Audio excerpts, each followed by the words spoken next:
ಸಂಪುಟ ಪುನರಚನೆ ಮಾಡೋದಕ್ಕೆ ಮುಹೂರ್ತ ಫಿಕ್ಸ್ ಮಾಡಲಾಗಿದೆ. ಹಳಬರಿಗೆ ಗೇಟ್ ಪಾಸ್ ಅನ್ನು ಕೊಟ್ಟು ಹೊಸಬರಿಗೆ ಎಂಟ್ರಿಯನ್ನು ನೀಡಲಾಗ್ತಾ ಇದೆ ಅನ್ನುವಂಥದ್ದು ಕೂಡ ಒಂದು ಕಡೆ ಪ್ರಶ್ನೆ ಆಗ್ತಾ ಇದೆ.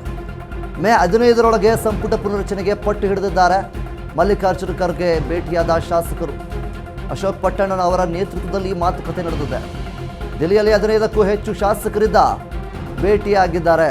3 ದಿನ ದೆಹಲಿಯಲ್ಲೇ ಶಾಸಕರ ವಾಸ್ತವ್ಯ ಹೂಡಿದ್ದಾರೆ. ರಾಹುಲ್ ಅಪಾಯಿಂಟ್ಮೆಂಟ್ ಸಿಗೋದು ಬಹಳ ಕಷ್ಟ ಅಂತ ಕೂಡ ಕೇಳಿಬರ್ತಾ ಇದೆ. ಸೊ ಹೀಗಿರಬೇಕಾದ್ರೆ ಶಾಸಕರೆಲ್ಲರೂ ಸಹಿತ ಈಗಾಗಲೇ ಮಲ್ಲಿಕಾರ್ಜುನ ಖರ್ಗೆ ಅವರ ಜೊತೆಗೆ ಮಾತುಕತೆಯೊಂದನ್ನು ಮಾಡಿದ್ದಾರೆ. ಅಶೋಕ್ ಪಟ್ಟಣ್ ಅವರ ನೇತೃತ್ವದಲ್ಲಿ ಮಾತುಕತೆಯನ್ನು ಮಾಡಿದ್ದಾರೆ. ಖರ್ಗೆ ಮತ್ತು ಸುರ್ಜೇವಾಲಾ ಭೇಟಿಗಷ್ಟೇ ಸೀಮಿತವಾಗ್ತಾ ಇದ್ದಾರಾ? ಶಾಸಕರಿಗೆ ಸಿಹಿ ಸುದ್ದಿ ಕೊಡುತ್ತಾ ಹೈಕಮಾಂಡ್ ಅನ್ನುವಂಥದ್ದು ಕೂಡ ಒಂದು ಕಡೆ ಪ್ರಶ್ನೆಯಾಗಿದೆ. ಗುಡ್ ನ್ಯೂಸ್ ಜೊತೆ ರಾಜ್ಯಕ್ಕೆ ಬರ್ತಾರಾ ಶಾಸಕರು? ಬೇಸರದಿಂದ ರಿಟರ್ನ್ ಆಗ್ತಾರಾ ಕೈ ಲೀಡರ್ಸ್ಗಳು ಅನ್ನುವಂಥದ್ದು ಒಂದು ಕಡೆ ಪ್ರಶ್ನೆ ಆಗ್ತಾ ಇದೆ. ತೀವ್ರ ಕುತೂಹಲವನ್ನು ಕೆರಳಿಸ್ತಾ ಇದೆ ಈ ಒಂದು ಶಾಸಕರ ನಡೆ. ಶಾಸಕರು ಈಗಾಗಲೇ ದೆಹಲಿಗೆ ದಂಡಯಾತ್ರೆಯನ್ನು ಹೋಗಿದ್ದಾರೆ. ಮಲ್ಲಿಕಾರ್ಜುನ ಖರ್ಗೆ ಅವರನ್ನು ಭೇಟಿ ಮಾಡಿ ಮಾತುಕತೆಯೊಂದನ್ನು ಮಾಡಿಕೊಂಡಿದ್ದಾರೆ. ಆದರೆ ಇಲ್ಲಿ ಸ್ಪಷ್ಟವಾದಂತಹ ಹೇಳಿಕೆಗಳು ಮತ್ತು ಸ್ಪಷ್ಟವಾದಂತಹ ಕ್ಲಾರಿಟಿ ಏನೂ ಸಹಿತ ನೀಡಿಲ್ಲ.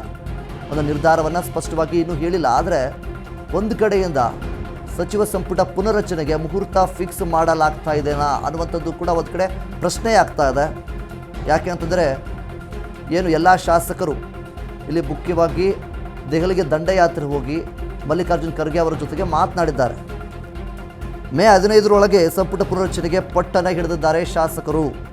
ಮಲ್ಲಿಕಾರ್ಜುನ ಖರ್ಗೆಯನ್ನು ಭೇಟಿಯಾಗಿದ್ದಾರೆ. ಈಗಾಗಲೇ ಅಶೋಕ್ ಪಟ್ಟಣ್ ಅವರ ನೇತೃತ್ವದಲ್ಲಿ ಮಾತುಕತೆ ಸಹಿತ ಮಾಡಿದ್ದಾರೆ. ಸದ್ಯದ ಮಟ್ಟಿಗೆ ರಾಜ್ಯ ಕಾಂಗ್ರೆಸ್ನಲ್ಲೇ ಹೆಚ್ಚಾಗಿರುವಂತಹ ಸಂಪುಟ ಸರ್ಜರಿ ಕೂಗು ಏನು ಕೇಳಿಬರ್ತಾ ಇದೆ. ಈಗಾಗಲೇ ದೆಹಲಿಯಲ್ಲಿರುವಂತಹ 30ಕ್ಕೂ ಹೆಚ್ಚು ಹಿರಿಯ ಶಾಸಕರು ಭಾನುವಾರದಿಂದಲೇ ಹಿರಿಯ ಶಾಸಕರ ದಂಡು ದೆಹಲಿಗೆ ಹೋಗಿತ್ತು. ಅಲ್ಲೇ ಬೀಡು ಬಿಟ್ಟಿದೆ. ಸದ್ಯದ ಮಟ್ಟಿಗೆ ರಾಹುಲ್ ಗಾಂಧಿ ಅಪಾಯಿಂಟ್ಮೆಂಟ್ ಅವರಿಗೋಸ್ಕರ ಪ್ರಯತ್ನವನ್ನು ಪಡ್ತಾ ಇದ್ದಾರೆ.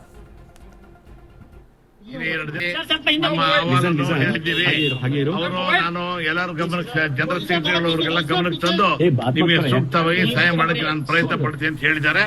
ಅಷ್ಟು ಮಾತಾಡ್ಕೊಂಡು ನಾವು ಬಂದಿದ್ದೀವಿ. 2 ದಿನ ವೇಟ್ ಮಾಡಿ ವೇಣುಗೋಪಾಲ್ ಸುರ್ಜಿ ಅವರು ಮಾತಾಡ್ಕೊಂಡು ನಾವು ಬೆಂಗಳೂರಿಗೆ ಹೋಗ್ತೀವಿ. ಇನ್ನು ಮೋಸ್ಟ್ಲಿ ಮುಂದಿನ ತಿಂಗಳು 15ನೇ ತಾರೀಕು ರೀಶೇಬಲ್ ಆಗ್ಬೋದು ಅಂತ ನಮ್ಮ ವೈಯಕ್ತಿಕ ಅಭಿಪ್ರಾಯ. ಅಲ್ಲ ಅವ್ರ ಮಾತಲ್ಲ ಅದೇ ವ್ಯಕ್ತ ಆಯ್ತಾ? ಇಲ್ಲ ಅವ್ರೇನಂದ್ರು ನೀವೆಲ್ಲ ನಿಮಗೂ ಪಾಪ ನೀವೇನೋ ಬಹಳ ಸೀನಿಯರ್ ಇದ್ದೀರಿ, ಆಯ್ತು ನಾವು ಮಾತಾಡ್ತೀನಿ, ನೀವು ಸಹಾಯ ಮಾಡಕ್ಕೆ ಪ್ರಯತ್ನ ಪಡ್ತೀನಿ ಅಂತ ಹೇಳಿದ್ದಾರೆ. ಅಷ್ಟೇ.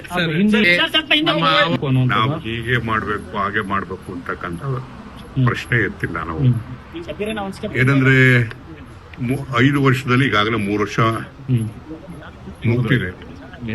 ಒಂದು ಬ್ಯಾಚ್ಗೆ ಈಗಾಗಲೇ ಸಾಮಾಜಿಕ ನ್ಯಾಯನೂ ಒಳಗೊಂಡಂತೆ ಹೊಸಬರಿಗೆ ಅವಕಾಶವನ್ನು ಕೊಡುವಂತ ಕೆಲಸವನ್ನು ಆಗಿದೆ.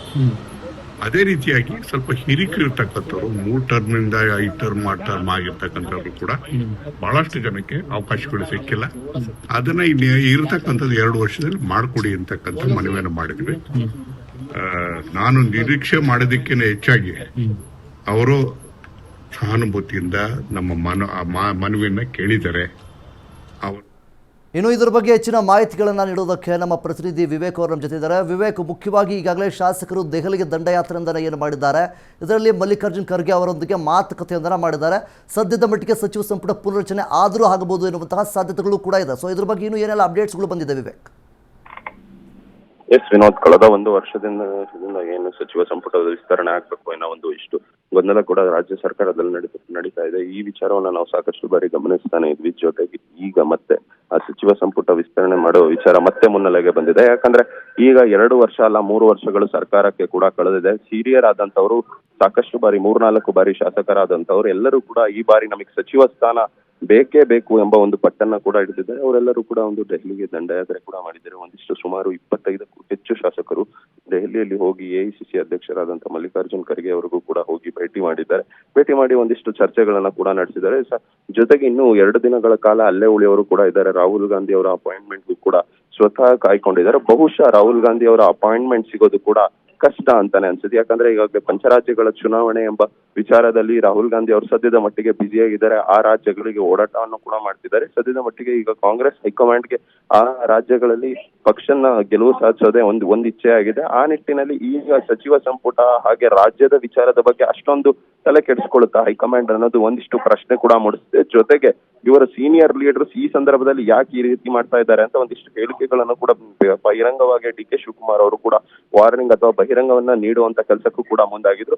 ಜೊತೆಗೆ ಈಗ ಮಲ್ಲಿಕಾರ್ಜುನ್ ಖರ್ಗೆ ಅವರಿಗೆ ಭೇಟಿ ಮಾಡಿದ ಮೇಲೆ ಅವ್ರೇನಾದ್ರೂ ವಾಪಸ್ ಅಲ್ಲಿಂದ ಹೇಳಿ ಕಳಿಸ್ತಾರೋ ಅಥವಾ ಅಲ್ಲೇ ಮತ್ತೆ ಬೀಡ್ಬಿಡ್ತಾರೋ ಅನ್ನೋದು ಕೂಡ ಕಾದ್ ನೋಡ್ಬೇಕಾಗಿರುತ್ತೆ ವಿನೋದ್. ವಿವೇಕ್, ಇನ್ನು ಹಿರಿಯ ಶಾಸಕರು ಮತ್ತು ಮಲ್ಲಿಕಾರ್ಜುನ್ ಖರ್ಗೆ ಅವರ ಜೊತೆ ಏನು ಮಾತುಕತೆ ಮಾಡಿದ್ದಾರೆ ಅದ್ರ ಬಗ್ಗೆ ಏನಾದರೂ ಮಾಹಿತಿ ಲಭ್ಯ ಇದೆಯಾ ವಿವೇಕ್?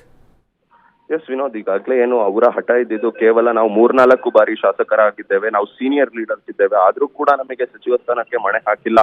ಕೇವಲ 2 ಬಾರಿ ಗೆದ್ದಂತವ್ರಿಗೆ ಒಂದಿಷ್ಟು ಜನರಿಗೆ ಕೂಡ ಸಚಿವ ಸ್ಥಾನ ಕೊಡಲಾಗಿದೆ. ಜೊತೆಗೆ ಕೆಲವೊಬ್ರು ಸಚಿವರಾದಂತವರು ಇದುವರೆಗೂ ಒಂದು ಸುದ್ದಿಗೋಷ್ಠಿಯನ್ನ ನಡೆಸಿಲ್ಲ, ಎಲ್ಲೂ ಕೂಡ ಬಹಿರಂಗವಾಗಿ ಮಾತನಾಡೋದಿಲ್ಲ, ಅವ್ರು ಏನು ಕೂಡ ಸಕ್ರಿಯವಾಗಿ ಕೆಲಸವನ್ನು ನಡೆಸೋದಿಲ್ಲ, ಅಂತವ್ರಿಗೆಲ್ಲ ಸಚಿವ ಸ್ಥಾನ ಕೊಟ್ಟಿದ್ದಾರೆ ಅನ್ನೋದೇ ಅವರ ಅಸಮಾಧಾನ. ಜೊತೆಗೆ ನಮಗೂ ಕೂಡ 25 ಜನ ನಾವಿದ್ದೇವೆ ಸೀನಿಯರ್ ಲೀಡರ್ಸ್, ನಮ್ಮಲ್ಲಿ ಒಂದಿಷ್ಟು ಜನಕ್ಕೆ ಕೂಡ ಮಣೆ ಹಾಕಿ ಈಗಾಗಲೇ 3 ವರ್ಷಗಳ ಕಾಲ ಸರ್ಕಾರ ಕೂಡ ನಡೆದಿದೆ. ಇನ್ನು ಕೇವಲ ಬಾಕಿ ಇರುವಂತ 2 ವರ್ಷಗಳಲ್ಲಾದ್ರೂ ನಮಗೆ ಸಚಿವ ಸ್ಥಾನವನ್ನು ಕೊಡಿಸಿ ಅನ್ನೋ ಒಂದಿಷ್ಟು ಬೇಡಿಕೆಯನ್ನ ಕೂಡ ಮಲ್ಲಿಕಾರ್ಜುನ್ ಖರ್ಗೆ ಅವರ ಮುಂದೆ ಇಟ್ಟಿದ್ದಾರೆ ಎಂಬ ಮಾಹಿತಿ ಲಭ್ಯವಾಗ್ತಿದೆ Vinod. Okay, thank you Vivek, thank you.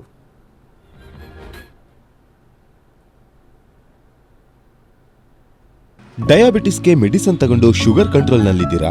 ಆದ್ರೆ ಸತ್ಯ ಏನ್ ಗೊತ್ತಾ, ಅವು ರಕ್ತದ ಶುಗರ್ ಲೆವೆಲ್ ಅನ್ನ ಕಡಿಮೆ ಮಾಡ್ತವೆ ನಿಜ, ಆದ್ರೆ ದೀರ್ಘಕಾಲದವರೆಗಲ್ಲ. ಹೃದಯ, ನರಮಂಡಲ, ಕಿಡ್ನಿ, ಲಿವರ್ ಮೇಲೆ ಒತ್ತಡ ಬೀರುತ್ತೆ, ಒಂದು ಹೋಗಿ ಇನ್ನೊಂದಾಗುತ್ತೆ.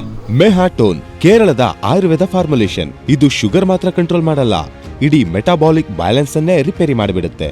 ಮೆಹಾಟೋನ್ ದೀರ್ಘಕಾಲದ ಸಹಜ ಜೀವನಕ್ಕೆ ಸಹಾಯ ಮಾಡುತ್ತದೆ.